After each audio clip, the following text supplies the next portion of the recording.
तो ये कुरान शरीफ 23 साल की सारी अवधि में अंतिम वक्त तक, जब तक मोहम्मद साहब ने शरीर छोड़ा है, उस वक्त तक भी भगवान की तरफ से कोई नाजिल होती रही हैं चीज़ें।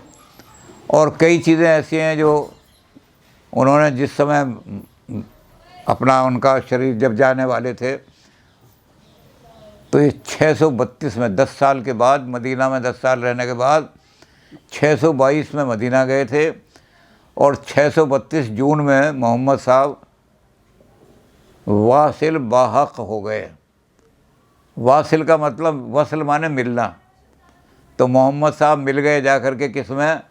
हक, परम सत्य के अंदर लीन हो गए जाकर के।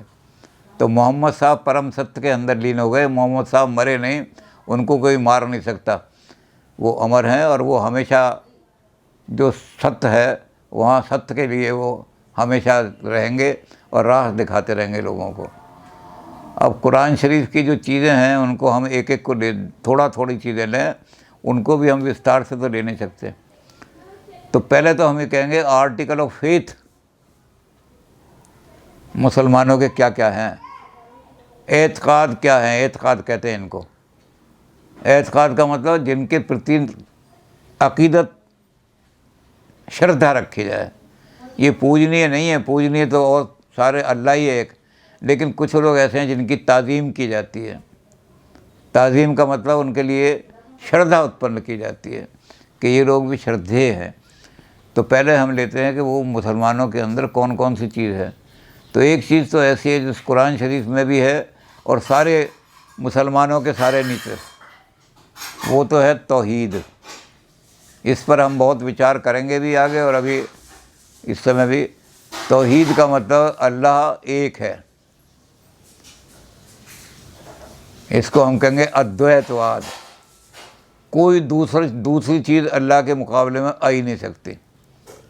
इस तौहीद को, जैसे हमने कल भी बात की थी, इसको कलमे में पहले ही रख दिया उन्होंने, ला इलाहा इल्लल्लाह, ये तौहीद का कलमा है। मोहम्मद रसूल, दूसरा हिस्सा क्या है? मोहम्मद रसूलुल्लाह। तो इस पर हम लंबा चौड़ा तो विचार नहीं कर सकते, क्योंकि अगर इस पर विचार करने लगे तो तौहीद पर बहुत लंबा चौड़ा कुरान शरीफ में लिखा हुआ है। लेकिन हम क्या कहेंगे? हम ये कहेंगे कि अल्लाह जो है, केवल उसी के सामने सर झुकाओ, और किसी के सामने सर मत झुकाओ।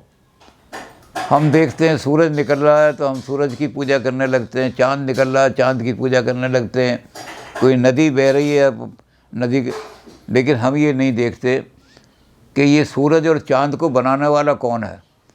ये सूरज अपने आप नहीं बन गया।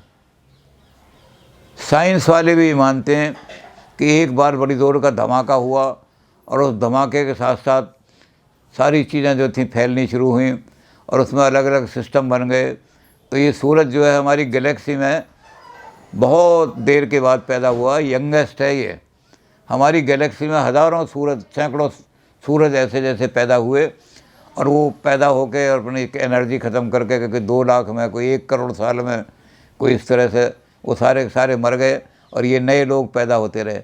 तो साइंस भी आज इस चीज़ को मानती है कि सूरज जो है वो सेल्फ क्रिएटेड नहीं है, अपने आप पैदा नहीं हुआ। जो अपने आप पैदा ही नहीं हुआ, दूसरे के मातहत है, दूसरे के अधीन है, वो मिट भी सकता है। तो जो चीज़ नश्वर है, मिटने वाली है, जिसका पैदा करने वाला कोई और है, उसको हम पूजा कर रहे हैं। इसी तरह से और चीज़ें भी हैं। नदी है, हम नदी की पूजा कर रहे हैं। 1000 साल पहले, 10,000 साल पहले सरस्वती नदी बहती थी। महाभारत काल तक आते आते सरस्वती लुप्त हो गई, आज तक नहीं निकली, अब कोशिश कर रहे हैं निकालने की। तो नदियाँ सूख जाती हैं। अगर वो नदियाँ सेल्फ क्रिएटेड होती हैं तो अमर होती हैं, उनको पैदा करने वाला कोई और है। इसी तरह और बहुत सारी चीज़ें इन्होंने बताई कि जो चीज़ अपने आप न पैदा हुई उसका मालिक कोई और है, तो वो मालिक जो है अकेला, उसी को सजदा करो। ये जो चीज़ें नश्वर होने वाली हैं, इनका मालिक कोई दूसरा है, ये ग़ुलाम हैं उसके, ये दास हैं। इन दासों के पैर पूजने से क्या काम होगा? जो इनका मालिक है उसके लिए कुरान शरीफ में शब्द आता है रब, अल्हम्दुलिल्लाह रब्बुल आलमीन। हम केवल उसी अल्लाह की हमद माने प्रार्थना करना, हम केवल उसी अल्लाह की प्रार्थना करेंगे जो रब्बुल आलमीन, आलम माना दुनिया और आलमीन उसका प्लूरल बन गया, दो हो गए। तो इस दुनिया और उस दुनिया, परलोक और इस लोक का, जो दोनों का मालिक है, दोनों का रब है, उसकी दुनिया की हर चीज़ उसी की बनाई हुई है और उसी के सहारे चलती है। तो तौहीद में इन्होंने ये कहा कि तौहीद में उसी की परस्तिश करो, उसी की पूजा करो। अब तौहीद के बहुत सारे लंबे चौड़े उसको उन्होंने वर्णन किए हैं। कुरान शरीफ की बहुत सारी आयतें जो हैं वो तौहीद के बारे में हैं। उन सारी आयतों का कुरान शरीफ को पढ़ें तो पता लग जाएगा और आदमी को खुद ये महसूस हो जाएगा कि एक अल्लाह की और सारी चीज़ें जो हैं वो पूजा के काबिल नहीं है वाकई, इसलिए अल्लाह की पूजा करनी चाहिए, उसी के अल्लाह की पूजा करें। तो सारे जो कुरान शरीफ में दिए हैं वो हर पढ़ने वाले को कायल कर देंगे कि जिन चीज़ों की तुम पूजा कर रहे हो ये तो सब झूठे हैं, नश्वर हैं। ये तो रब्बुल आलमीन, जो दुनिया का मालिक है, रब दोनों दुनिया का, ये तो उसके बनाए हुए हैं, ये सब उसके ग़ुलाम हैं, उसके हुक्म से चल रहे हैं।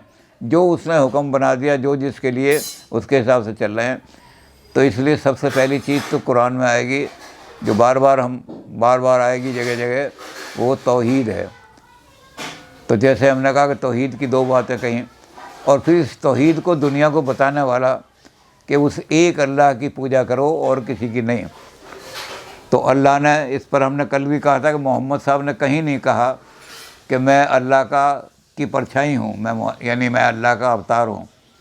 अल्लाह दुनिया में कभी भी इंसान की शक्ल में नहीं आता, उसे आने की ज़रूरत भी नहीं है।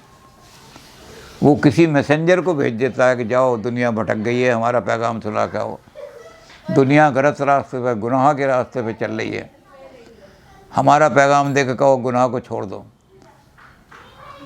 तो मोहम्मद साहब ने कहा कि मैं अवतार नहीं हूँ ईश्वर का। ऐसे ही उन्होंने कहा कि मैं ईश्वर का बेटा भी नहीं हूँ। ईश्वर के कोई बेटा नहीं होता। ईश्वर का बेटा जो है वो सारी दुनिया, सारी बेटे का मतलब जिसको उसने पैदा किया है वो उसका बेटा है।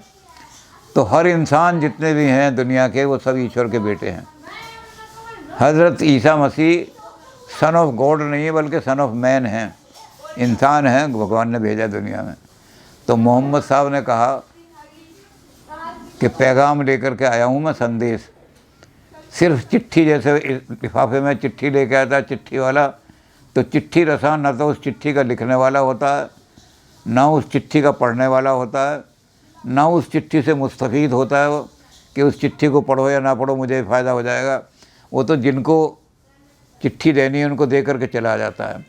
तो मैं भी उस अल्लाह के पैगाम को लेकर के तुम्हारे पास आया और अब ये कंप्लीट हो गया सारा पैगाम, ही तुम्हें दे करके वापस जा रहा हूँ। तो ये सारी चीज़ है, ये इसका तौहीद के बाद सारी चीज़ ये आ गई कि कुरान जो है उसके अंदर सारी चीज़ें आएंगी। तो अल्लाह की तौहीद के बाद सबसे बड़ी बात तौहीद करो। तौहीद के बाद दूसरी चीज़ आएगी कि फ़रिश्तों में विश्वास करो। जिनको कहते दूसरे लोग देवी देवता मान करके पूजा करते हैं, वो देवी देवता नहीं है, वो असल में फ़रिश्ते हैं। लेकिन फ़रिश्ते ईश्वर की पावर को शेयर नहीं कर सकते। लाइफ एंड डेथ देने वाला कोई फ़रिश्ता नहीं है, रोगों का नाश करने वाला कोई फ़रिश्ता नहीं है। फ़रिश्ते तो वो हैं जो ईश्वर का पवित्र नाम लेने के लिए ईश्वर ने भेजे हैं, और जब ज़रूरत पड़े जब वो इंसान को आके गाइड कर जाएं, अल्लाह का पैगाम लेके आ जाएं और वहीं जा कर के बैठें। तो हर सितारे पर एक एक फ़रिश्ता बिठा दिया है अल्लाह ने। कोई फ़रिश्ता नहीं कह सकता कि मैं ईश्वर की शक्तियों का, तो बहुत सारी शक्तियाँ हैं ईश्वर की, ओमनीपोटेंट है, ओमनीसाइंट है, रब्बुल आलमीन है, दुनिया का बचाने वाला है, रक्षा करने वाला है। तो ये फ़रिश्ते जो हैं ये नूर के बने हुए हैं। जब अल्लाह ने दुनिया पैदा की तो जैसे उन्होंने ओल्ड टेस्टामेंट ने कहा है कि दुनिया में उन्होंने क्या किया कि नूर जो है, प्रकाश जो है, उस प्रकाश से फ़रिश्ते पैदा हो गए। तो उनका शरीर प्रकाश का बना हुआ है। इसलिए किसी फरिश्ते की परछाई आपको दिखाई नहीं देगी। जिब्राइल जब आएंगे, हज़रत इब्राहीम के पास भी आए थे दुनिया के लिए, और हज़रत इब्राहीम को उन्होंने कहा था कि मैं एक लिस्ट बनाने आया हूँ उन लोगों की जो अल्लाह के प्यारे हैं। तो इब्राहीम ने देखा कि रोशनी रोशनी हो रही है, तो उन्होंने उससे पूछा कि तुम कौन हो? उसने कहा मेरा नाम जिब्राइल है। तो उन्होंने कहा ये लिस्ट है, इसमें मेरा नाम कहाँ है? तो जिब्राइल ने कहा देखो ये लिस्ट, उसमें कहीं हज़रत इब्राहीम का नाम ही नहीं था। हज़रत इब्राहीम ने कहा कि मैं तो सिर्फ अल्लाह के जो बंदे हैं, जो खुदा ने इंसान पैदा किए हैं, मैं तो उन इंसानों की खिदमत में जाता हूँ, और जो जितने दुखी हैं, जितने दरिद्री हैं, उन सब को जा कर के अल्लाह की रहमत नाजिल कराता हूँ, उनको गुनाहों से बचाता हूँ। तो मुझे वक्त नहीं मिलता नमाज़ पढ़ने का या पूजा करने का। तो वो फरिश्ता वहाँ से गायब हो गया। अगले दिन वो फरिश्ता जब आया तो उसने कहा कि ये लिस्ट में लाया हूँ नई। तो इब्राहीम ने देखा कि सबसे ऊपर उनका नाम लिखा हुआ था, और अल्लाह की रहमत नाजिल हुई। अल्लाह ने कहा कि जो मेरे बंदे हैं, जो मेरे बेटे हैं, उनको अपना भाई समझ करके उनकी खिदमत करता है, उसी को मैं अपना सबसे प्यारा मानता हूँ। खिदमत खल्क जो है वही भगवान की, तुम पूजा करो, पाठ करो, कुछ नहीं। अल्लाह कहता है जिसने मेरे बंदों की और उनको अपने भाई की तरह माना कि सब मेरे पैदा किए हुए हैं, सब मेरे बेटे हैं। तो अल्लाह के बेटे हैं इसलिए तुम्हारे भाई हैं वो। तो हर दुनिया के आदमी को इस तरह देखो कि हर आदमी हमारा भाई है।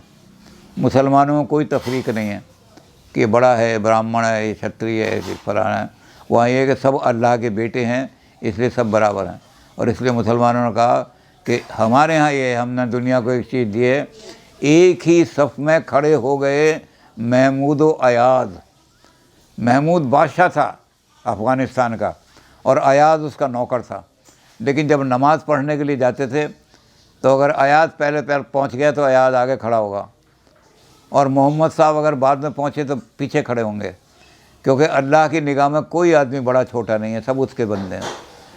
तो ये सारी की सारी चीज़ें लेकर के इन्होंने कहा कि अब अल्लाह के जो पैगंबर हैं, जो अल्लाह के फ़रिश्ते हैं, उन फ़रिश्तों में यकीन रखो कि अगर आप अच्छे काम करोगे तो कोई फ़रिश्ता आपके पास आएगा और आपका नाम, कुरान शरीफ में लिखा हुआ है कि 2 फ़रिश्ते आपके पास वहाँ आएंगे कुरान, जब आप कब्र में चले जाओगे, और कब्र में आपके सारे अमाल, आपने दुनिया में क्या किया है, उनकी वहाँ मुनकिर है और एक नकीर है।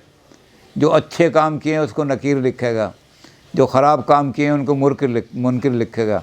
और वो तख्ती बना करके एक तख्ती मुनकिर डाल देगा, एक तख्ती नकीर डाल देगा, इतने तूने अच्छे काम किए, इतने तूने ख़राब काम किए। तो फरिश्ते आपके पास नाजिल होंगे, वो दिखाई नहीं देंगे आपको, क्योंकि नूर के बने हुए हैं। तो नूर से फरिश्ते बनाए। और जो आग के अंदर जो तपिश थी, जो लोगों को जला देती है, भस्म कर देती है, उससे शैतान को पैदा किया। बाद में खाक रह गई, उस खाक से इंसान बनाए उसने। ये आदमी खाकी है, खाक से बना हुआ, मिट्टी का बना हुआ है। अब हमारे भजनों में होता है मिट्टी के पुतले, तो मिट्टी का पुतला है भगवान। तो इस मिट्टी के पुतले को रास्ता दिखाने के लिए कौन आएगा? नूर आएगा। तो फरिश्तों में एतकाद रखो, फरिश्तों में विश्वास रखो। फिर एक चीज़ ये कहा गई कि अल्लाह ने कहा है कि मैंने जब ये उम्मत पैदा की, उम्मत माने कम्युनिटी, यानी इंसानों का ग्रोह, तो मैंने जब उम्मत पैदा की तो उम्मत को एक रास्ता दिखाने के लिए एक नबी भेजा कि ये तुम्हें रास्ता बताएगा।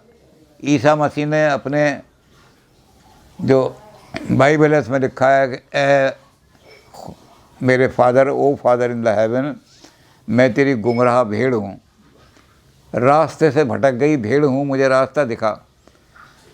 तो मोहम्मद साहब ने भेड़ तो नहीं कहा, लेकिन उन्होंने कहा कि जो आदमी गुमराह हो जाते हैं, रास्ते से भटक जाते हैं, उन रास्ते से भटकने वाले मैंने पैगंबर भेजे हैं। हर ज़माने में, हर कौम पर, हर देश में पैगंबर आए हैं रास्ता दिखाने के लिए। लोग उनको भूल गए पैगंबरों को, या उन पैगंबरों को यहूदियों की तरह से उन्होंने पैगंबरों को ही पूजना शुरू कर दिया। और यहूदियों ने तो क्या किया कि पैगंबरों की जो कब्र है उन कब्रों को पूजना शुरू कर दिया। कब्र परस्ती जो है यहूदियों ने दी है, कब्रों को पूजना। तो ये सब गुमराह हो गए। तो फिर दूसरा पैगंबर भेजा कि अब मैं तुम्हारे लड़के को पैगंबरी दे रहा हूँ, इस्माइल को। फिर इस्माइल की जो बात थी उन पर भी लोग नहीं चले, तो उन्होंने फिर दाऊद को भेजा। और दाऊद को एक बात कह करके भेज दी जो कुरान शरीफ में लिखी है, या बका मयल कुफ्र ला बका मयल जुल्म। दाऊद तुम्हें मैं दुनिया का किंग बना करके भेज रहा हूँ। मेरी जितनी उम्मत है, जितने भी मेरे फॉलोअर हैं, उनके ऊपर तुम हुकूमत करोगे। लेकिन इस हुकूमत में एक ख्याल रखना, राजा बनने के बाद अगर तुम्हें लोगों को की इज़्ज़त लोगों से प्राप्त करनी है और वाकई तुम्हें ये दिखाना है कि मैं ईश्वर का पैगाम लेके आया हूँ, तो एक बात ध्यान रखना, दाऊद को। तो दाऊद अलैहिस्सलाम को उन्होंने क्या कहा, या बका मैल कुफ्र, तेरी सल्तनत में अगर काफिर होंगे तब भी तेरी सल्तनत कायम रहेगी। क्योंकि एक ना एक दिन जब वो काफिर ये समझेंगे कि हम गलत रास्ते पर चल रहे हैं तो वो ईमान ले आएंगे। पर ला बका मैल जुल्म, लेकिन अगर जुल्म करेगा तो तेरी सल्तनत नष्ट हो जाएगी। तो कुरान शरीफ में हज़रत दाऊद आए, दाऊद अलैहिस्सलाम आए, फिर हज़रत सुलेमान आए। सुलेमान ने ईरान में आकर के सारा ईरान को, जो जाहिलों का देश था, उसे इतना ज़बरदस्त तहज़ीब दे दी, इतना बड़ा दुनिया में ऊंचा बना दिया कि ईरान की हुकूमत ने यूनान जैसे लोगों को हरा दिया। तो हज़रत सुलेमान आए। फिर उसके बाद यहूदी थे, उन पर बड़ा अत्याचार हो रहा था। पहले इजिप्ट में फ़ारून ने उन पर अत्याचार किया, जिनको अंग्रेज़ी में फेरुआ कहते हैं, कुरान शरीफ में फ़ारून। तो फ़ारून से ज़्यादा अत्याचारी आदमी दुनिया में नहीं हुए। उन्होंने यहूदियों को कैद में डाल रखा था और कैद में डाल करके उन पर जुल्म करते थे। हज़रत मूसा उनको छुड़ा करके लाए। हज़रत मूसा ने फिर आकर के इनको एक किताब दी कि इस किताब को, उसका नाम तोरा मीन्स कोड ऑफ कंडक्ट। उनको यहूदियों को कोड ऑफ कंडक्ट दिया कि ये मैं तुम्हें तोरा दे रहा हूँ, तुम इसके हिसाब से ज़िंदगी बिता करना। उसके बाद वही यहूदी जो थे रोमन के ग़ुलाम बन गए। उन्होंने, रोमन ने आकर इसराइल को और जेरूशलम को कब्ज़ा कर लिया। यहाँ जब ईसा मसीह पैदा हुए तो रोम का गवर्नर था यहाँ। तो ये यहूदी जो थे ये ग़ुलाम बन गए। तो इनको आज़ाद कराने वाला आदमी आया, हज़रत मूसा आए, वो इनको तोरा दे गए। और तोरा पर इन्होंने, जब तक ये चले, इनकी मजबूती कायम रही। जब इन्होंने तोरा से मुनरिफ हुए तो जा कर के ग़ुलामी बन गए दोबारा। तो हज़रत मूसा का रास्ता हो गया। उसके बाद ईसा आए, हज़रत ईसा जैसस। और जैसस जो थे, उन्होंने खुद रास्ता दिखाने के लिए उन्होंने ओल्ड टेस्टामेंट को भी लिया कि हम यहूदियों की टेस्टामेंट को भी लेते हैं क्योंकि वो मिथ्या नहीं है, सत्य है, और अपनी तरफ से उसमें जोड़ दिया। उसका नाम रख दिया बाइबल। उर्दू में कहते हैं इंजील। कुरान शरीफ में उसको इंजील लिखा हुआ है। तो इंजील उन्होंने दुनिया को दे करके रास्ता दिखाया, सारे के सारे। तो ये सारे पैगंबर जो हैं ये वास्तव में भगवान का संदेश लेकर के आए हैं, इसलिए सब काबिल ताज़ीम हैं। कुरान शरीफ में कहा कि इन सब की इज़्ज़त करो। ये कोई खलीफा झूठा नहीं था, कोई मिथ्या नहीं था पैगंबर। एक भी पैगंबर, सब पैगंबर सत्य थे और सब पैगंबर सच्चा पैगाम लेकर आए थे। उम्मत भटक गई, ये दूसरी बात है कि उनके जाने के बाद उनके फॉलोअर्स ने रास्ता उनका त्याग दिया, इसलिए वो भटक गए। लेकिन पैगंबर सब सही थे। सारे पैगंबर सत्य हैं, सारे पैगंबर सच्चे हैं, सारे पैगंबर जो पैगाम लेकर आए वो भी सच्चा है। तो इसलिए पैगंबरों में भी ईमान रखो, अपना विश्वास रखो पूरा, सब पैगंबरों में। और वो जो किताबें लेके आए थे उनको भी किताबों में विश्वास रखो। कोई किताब झूठी नहीं है, ये नहीं कह सकते कि ये किताब झूठी है, ये सही है। सारी किताबें, क्योंकि इब्राहिम की तो कोई किताब ही नहीं मिलती, लेकिन उसके बाद जितने भी आए उनकी किताबें मिलती हैं। तोरा भी मिलता है, ज़बूर भी मिलता है, इंजील भी मिलती है। तो ये सारी की सारी किताबें मिल जाती हैं। तो इन किताबों को भी इंटरपोलेशन होने से पहले ये प्योर थी बिल्कुल। इन किताबों की प्योरिटी में कोई डाउट नहीं है, किसी तरह का भी डाउट नहीं, इसलिए सब किताबों को सच मानो। अल्लाह का कलाम कभी झूठा नहीं हो सकता।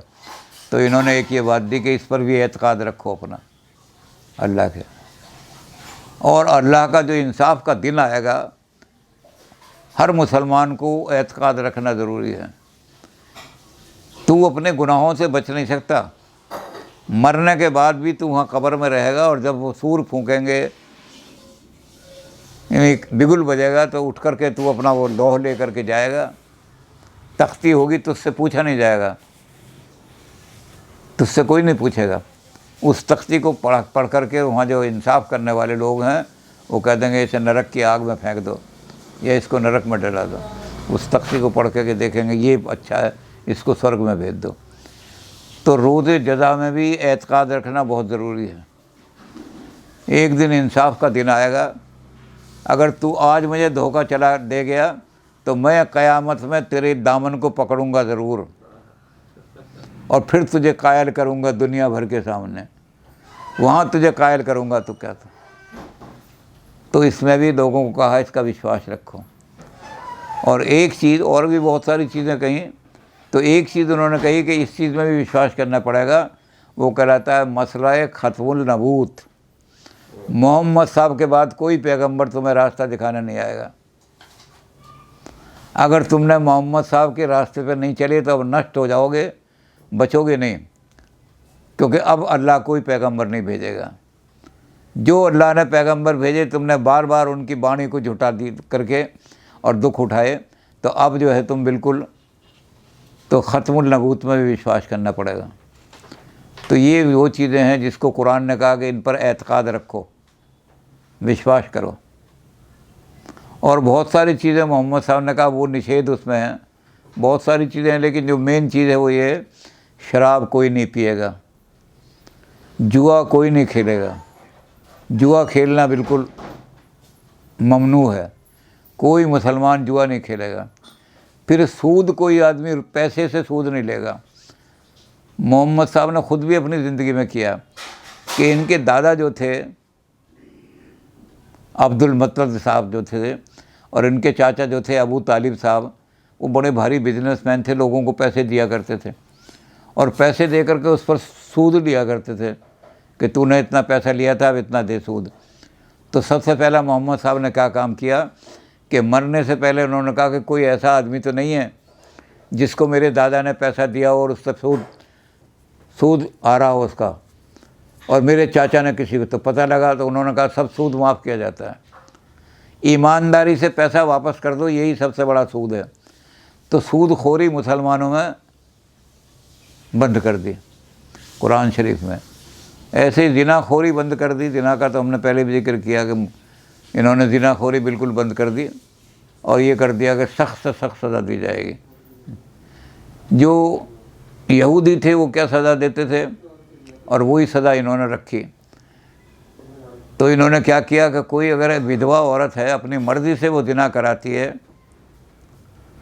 तब तो जो ज़िनाकार है 100 कोड़े उसकी कमर पे लगाए जाएंगे। और लेकिन अगर उसने ज़बरदस्ती ज़िना बिल जिब्र किया है तो उसको चौराहे पे बांध दिया जाएगा, और वहाँ कह दिया जाएगा कि इसके ऊपर पत्थर मारो, इसके ऊपर थूकते हो जाओ, और ये तड़प तड़प कहीं मर जाए। तो कुरान शरीफ में यही सज़ा बरकरार रखी कि ज़िनाकार के लिए यही सज़ा दी जाएगी। तो बहुत सारी चीज़ें ममनू हैं। 3 चीज़ें खाना मना कर दिया। उन्होंने कहा मैंने तुझे दुनिया में दी, सारी दुनिया तेरे लिए बनाई है, तू अपनी बहबूदी के लिए इसको जैसे चाहे इस्तेमाल करना, कोई तेरे ऊपर पाबंदी नहीं है, क्योंकि I have created this earth for your welfare. तो अगर तू उस वेलफेयर में अल्लाह की वो बात नहीं मानेगा तो ये बिगड़ जाएगा सारा वातावरण। अगर ये अल्लाह की बातें मारेगा कि भाई शराब नहीं करनी की, जो पानी है ना वो कुदरत का, उसको तूने साफ़ रखना है। वाटर में तूने नदी के अंदर खड़ा हुआ वहीं पेशाब कर दिया, अल्लाह का हुक्म नहीं मानेगा, सारा वातावरण ही ख़राब हो जाएगा। तो ऐसी बहुत सारी चीज़ें निषेध की हैं उसमें। तो कुरान शरीफ में लंबी लिस्ट दी है कि ये लोग बिल्कुल ये निषिद्ध हैं। तो खाने में 3 चीज़ें निषिद्ध की हैं सिर्फ। उन्होंने कहा एक तो गिद्ध, चूँकि गिद्ध मरउओं को खाता, तो गिद्ध का मांस तुम्हारे ऊपर ममनू हराम है। सूअर तुम्हारे ऊपर हराम है, क्योंकि सूअर बिष्ठा खाता है, टट्टियाँ पड़ी होती हैं लेट्रिन वो खाता है, तो सूअर का मांस तुम्हारे ऊपर हराम है। और तीसरी चीज़ कह दी मुर्दार, जिसको अल्लाह का नाम लेकर के ज़िबह नहीं किया गया और अपने आप वो मर गया है या किसी दूसरे ने उसको मार दिया है, तो उसका मांस तुम नहीं खाओगे। जब अल्लाह का नाम लोगे, बिस्मिल्लाहिर्रहमानिर्रहीम, अल्लाह तेरी ज़ात पे हम ये कुर्बान कर रहे हैं, तेरे लिए कुर्बान कर रहे हैं, क्योंकि इससे हमें खाने को कुछ सस्ती चीज़ मिल जाएगी। तो जिसको ज़िबह किया गया है तुम उसी को खाओगे, उसे मुसलमान झटके का मांस नहीं खाता। तो कुरान शरीफ में 3 चीज़ें जो हैं वो वर्जित कर दी खाने में, बाकी जो तुम्हारा दिल करे वो खाओ, कोई चीज़। तो इस तरह बहुत सारी लिस्ट जो है वो निषेध की भी दे दी और बहुत सारी चीज़ जो काम करने वो दे दी। अब इसने शॉर्ट में, एक आदमी ने उसको बहुत शॉर्ट में इसको कर दिया है, जो कुरान की लिस्ट थी उसको 4-5 लाइनों में कर दिया है। वो एक कविता में लिख दिया उसने कि अल्लाह ने लिखा है, कभी तू काम भी आया किसी आफत रसीदा के। जो लोग मुसीबत में पड़े हुए तड़प रहे थे, किसी की मुसीबत में जाके तूने साथ दिया। ये बता कितने आदमियों को मुसीबत में पड़े हुए, और कभी दामन से तूने अश्क पहुँचे आप दीदा के, जिनको कोई प्यार करने वाला नहीं था, कोई उनको पूछने वाला नहीं था, और वो आंसू उनकी आंखों से बह रहे थे। उन पर जुल्म किए थे लोगों ने, अत्याचार किए थे, जुल्म किए थे। क्या तूने उनकी आंखों से आंसू पहुँचे कभी? किसी गुमकर्दा रह की खिज़्र बनकर रहनुमाई की। जो लोग रास्ते से भटक गए हैं, कोई नशा कर रहा है, कोई कुछ कर रहा है, तो कितने गुमराह लोगों को तू सही रास्ते पे लाया। बता कितने लोगों को तूने गलत काम करने से बचा के सही रास्ते पे लाया। और किसी की नाकुने तदबीर से उक़दा कुशाई की। तुझे मैंने अक़ल दी है, इस अक़ल से तूने कितने लोगों की जीवन की गुत्थियाँ सुलझाई या औरों की गुत्थियाँ पैदा की। तो उसने कहा ये चीज़ें अल्लाह जब पूछेगा और देखेगा कि लोहों पर लिखा हुआ है, इस आदमी ने इतने गुम करदा रहे को, इतने लोग भटके हुए थे, नौजवान आजकल भटक रहा है, इतने नौजवानों को सही रास्ते पे लाए, अच्छा टिक कर दिया। उनका दूसरा क्या देखा कि कितने लोगों के आंसू, दुखियों के आंसू पहुँचे, इसने टिक कर दिया। उसने कहा और इतने आफत रसीदा लोग थे, दुनिया में मुसीबत के मारे हुए थे, मैंने उनके लिए खैरात की और खैरात दे करके, चैरिटी करके उनकी ज़िंदगी बनाई है। तो अगर इन पर टिक हो गया तो तेरे लिए स्वर्ग खुल जाएगा। तो सारी जो चीज़ें हैं उनको कर दिया कि इन 4-5 शेरों में उन्होंने बांध दिया। तो इन्होंने कहा कि ये सारी चीज़ें स्वर्ग और नरक के द्वार खिलने वाली हैं। लेकिन इस बात पे यकीन रखना कि मोहम्मद के बाद और कोई रास्ता दिखाने नहीं आया। इसके लिए भी उर्दू के शायरों ने लिख दिया है कि चिराग किसका जले आफताब नूर के बाद। जब सूरज निकल, जब रात होती है तो मोमबत्ती जलाते हैं, लालटेन जलाते हैं, लेकिन जब सूरज निकल आता है तो कोई आदमी जो अक्लमंद है वो दीपक नहीं जलाता, लालटेन बंद कर देता है, मोमबत्ती बंद कर देता है। तो चिराग किसका जले आफताब नूर के बाद, अब पैगंबर आ नहीं सकता कोई हुजूर के बाद। जब ये नूर हो गया, नूर ही नूर, तो अब कोई ज़रूरत नहीं कोई चिराग जलाएंगे। छोटे मोटे लोग आए भी कि जी मैं तो हनुमान जी का अवतार हूँ, मैं फलाने का हूँ, तो ये छोटे मोटे चिराग क्या करेंगे जब आफ्ताब आ गया। तो इन चीज़ों पे एतकाद रखना, ये कुरान शरीफ में कहा कि इन चीज़ों पे विश्वास रखो आप। अब हम देखेंगे 5 पिलर्स ऑफ इस्लाम क्या हैं। इस्लाम के 5 पिलर देखेंगे, उन पर विचार करेंगे, 5 पिलरों को अच्छी तरह से, और फिर उन 5 पिलरों के बाद फिर हम आएंगे कि हमारे खलीफा जो थे कौन कौन से थे। क्योंकि जो कुरान शरीफ में शब्द लिखे हुए हैं उनको कहा गया है फ़र्ज़, मैंडेटरी, कंपलसरी है। फ़र्ज़ को से कोताही करना गुनाह सबसे बड़ा है। तो कुरान शरीफ में जो हुक्म दिए गए हैं, ऑर्डर दिए गए हैं, उनको कहा जाता है फ़र्ज़। और जो हदीसें लिखी हैं खलीफाओं ने, उसको कहा जाता है सुन्नत। वो कंपलसरी नहीं है, उनको आप मानना चाहो तो मानो, ना मानना चाहो तो ना मानो, आपकी इच्छा है। तो फ़र्ज़ और सुन्नत में क्या फ़र्क है इसको देखेंगे, और दीन में और शरीयत में क्या फ़र्क है इसको देखेंगे, क्योंकि दीन अलग है। कुरान शरीफ में दीन है और जो लॉ बुक्स बनाई गई हैं उनमें शरीयत है। तो इनका भी देखेंगे कि लॉ, और फिर ये देखेंगे कि मुसलमानों के जो हिस्से हो गए अलग अलग, उनको देखेंगे। तो इस्लाम बहुत लंबा चौड़ा है, लेकिन हम बहुत शॉर्ट में सारा, अब कुरान शरीफ की आयतों को हमने 2-4 मिनट में ख़त्म कर दिया। लेकिन जो आदमी, जिसके मन में ये श्रद्धा पैदा होगी कि कुरान शरीफ की आयतों में इतनी चीज़ें लिखी हुई हैं, उनको हम डिटेल से पढ़ें तो वो पढ़ सकते हैं अच्छी तरह से बहुत, क्योंकि कुरान की भाषा तो है अरबी, लेकिन कुरान ऐसा है जिसका हर भाषा में अनुवाद हो गया है। इसलिए कहीं भी कुरान को पढ़ना चाहे तो उस भाषा में, क्योंकि इस्लाम हर मुल्क में फैला। ये भी चीज़ उन्होंने कही मोहम्मद साहब ने कि कुरान शरीफ क्यों आई। उन्होंने कहा जितनी भी किताबें आई हैं उन किताबों में लिखा हुआ है कि जैसे हज़रत मूसा की किताब आई तो उन्होंने लिखा कि यहूदी मेरे चूज़न रेस हैं, तो वो यहूदियों के लिए एक पर्टिकुलर कौम के लिए आई। ईसा मसीह ने भी इस तरह किया कि इज़राइल के, बिन इज़राइल जितने भी हैं यहाँ मूसा, तो सारी किताबें जो हैं वो लिमिटेड हैं, वो किसी ग्रोह के लिए या किसी देश के लिए आई हैं। इसलिए एक ऐसी किताब की ज़रूरत है जो सारे देशों पर लागू हो जाए। तो कुरान शरीफ जो है उसमें किसी देश का नाम नहीं है, किसी कौम का नाम नहीं है, किसी जाति का नाम नहीं है, इसलिए कुरान हर एक पर लागू है।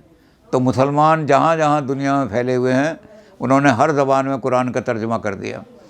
उन्होंने कहा कुरान में किसी मुल्क का नाम नहीं है कि इस मुल्क के लिए है, या किसी जाति का नाम नहीं है कि ये इस जाति के लिए है, कि हैबरी जाति के लिए है या इसके लिए। तो इसलिए कुरान शरीफ नाजिल हुई है। ये भी तरीका उन्होंने बताया कि इसलिए कुरान की। तो कुरान शरीफ के जो सारे उसूल हैं उनको हम देखेंगे सारे के सारे। सबसे पहले हम देखेंगे 5 पिलर्स ऑफ इस्लाम क्या हैं, 5 चीज़ें जिन पर इस्लाम खड़ा है वो क्या हैं, और उसके बाद हम उन 5 के बाद फिर दूसरी चीज़ें जो हैं वो हदीस में आ जाएंगे कि मुसलमानों के लिए क्या क्या लॉ बनाए, किस किस ने बनाए। हज़रत उमर ने बनाए, हज़रत बकर ने बनाए, वो लॉ बुक्स हैं। हमारे यहाँ हिंदुस्तान में उनको स्मृतियाँ कहते हैं, धर्मशास्त्र, और श्रुतियों को कहते हैं वेद। तो कुरान तो वेद की तरह से है, और ये जो सारी हदीस हैं ये स्मृतियों की तरह से हैं, जो स्मृतियाँ बनाई हैं, मनु स्मृति, याज्ञवल्क्य स्मृति, ऐसी। तो इस तरह से हैं। तो वहाँ हम इन पर विचार करेंगे कि इसमें क्या क्या फ़र्क है, कुरान शरीफ में कौन सी चीज़ें दी हैं और आगे शरीयत में कौन सी चीज़ें दी हैं।